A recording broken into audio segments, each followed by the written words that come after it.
To my channel, Coin Lady, and thank you for returning. Russia has officially made the announcement. Consider Russia's decision to proceed with the crypto international settlement experiment in April 2023.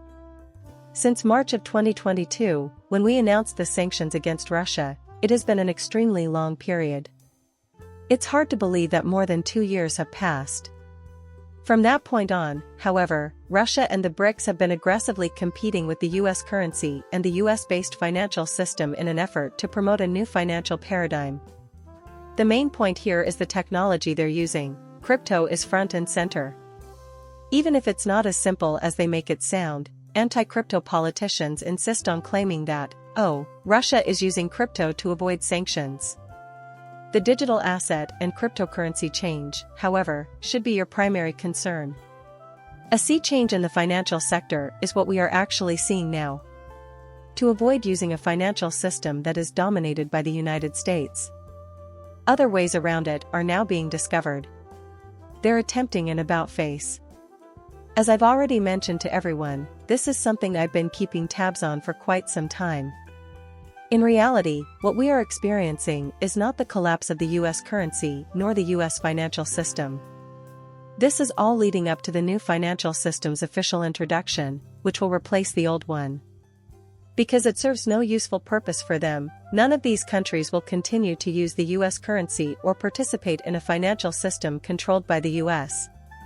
The spotlight is increasingly shining on cryptocurrency, digital assets, and even digital currencies issued by central banks. Many individuals are fixated on the US dollar, even though 93% of central banks are actively exploring digital currencies. Breaking news, it has nothing to do with the US dollar and everything to do with the international monetary system. Everything is going through a major transformation. Russia is Rosbank's first cryptocurrency for cross-border payments, and that's just a few months after they started making moves with crypto.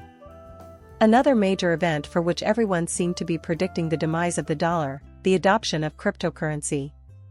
Even more recently, on July 25 of this year, Russia considered using cryptocurrency payments to address trade delays. I believe the United States is now going to start taking cryptocurrency seriously and moving forward with it now that we are seeing a major shift and attention on crypto. We already know that cryptocurrency is a political weapon and that it has also become a highly debated subject in political circles. I believe this will only go uphill from here, until people realize that cryptocurrency is more than a side industry. It will be the one to usher in a technological revolution in the financial sector overall. Presently, we have Russia constructing upon this. Yet another announcement from Russia. That is, Russians are still making use of digital currencies, even if the EU has imposed crypto sanctions.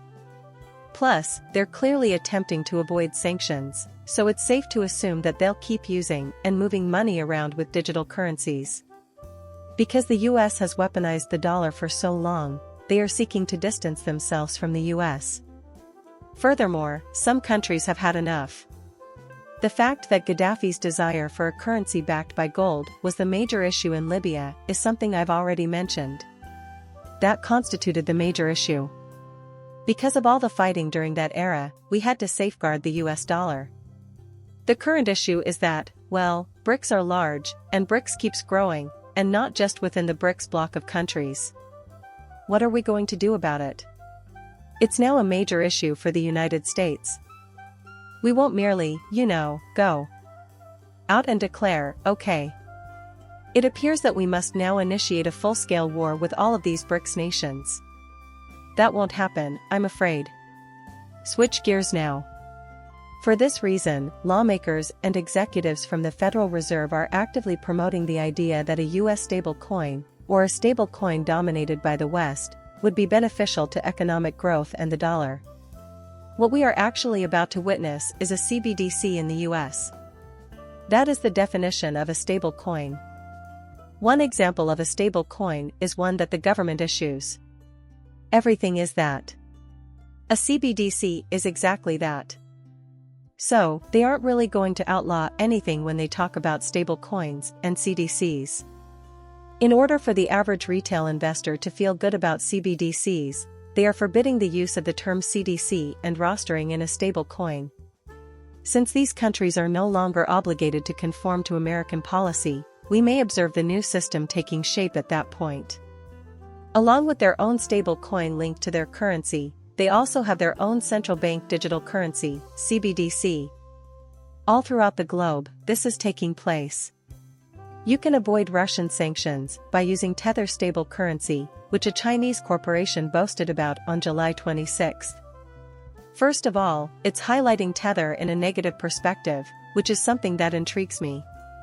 We know that Ripple's stablecoin launch is imminent, possibly in the third or fourth quarter. This is hilarious to me. Also worth noting is the widespread use of stable currency even in penalty, evasion, and similar contexts. The situation is just going to get worse from here on out. Listen, crypto's bad round sanctions are going to be a hot topic soon, if not already, because to its prominence as a political tool. But before we get to 2020, let's revisit 2023. Until at least the middle of the year 2024. The only thing we've heard is that criminals use stable coins and crypto for this and that. These are hilarious, because no matter what you look at, there will always be unlawful activities involving fiat money. Take US fiat currency as an example. It has been used for years, I'm talking decades, and it has been used for illicit activity. Regarding the avoidance of sanctions, this is taking front stage. What we're actually leading up to, in my opinion, is crypto laws, and this is just making the necessity for them more apparent. After we establish rules for this area, the new system will begin to take shape. Which, incidentally, is already, to some extent, taking place.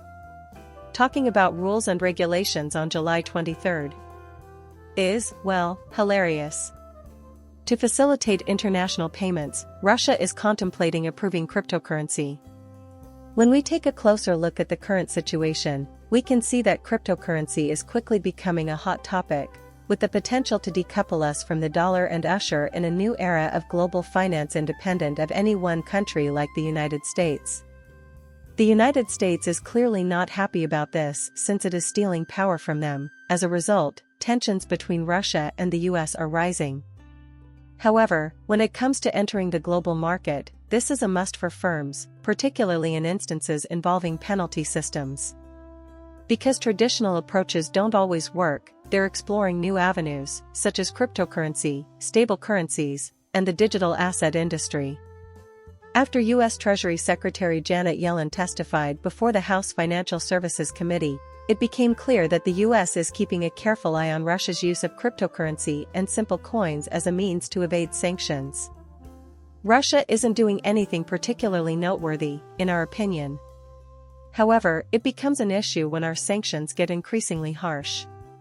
Therefore, they are essentially stating that, as sanctions become more significant, Russia will actively promote the use of crypto and digital assets. As it begins to grow in size, they will be unable to continue ignoring it until it becomes too much. The United States has imposed sanctions on businesses because to Russia's racist and illegal cryptocurrency. Thank you for watching my channel and for subscribing. I'll see you later.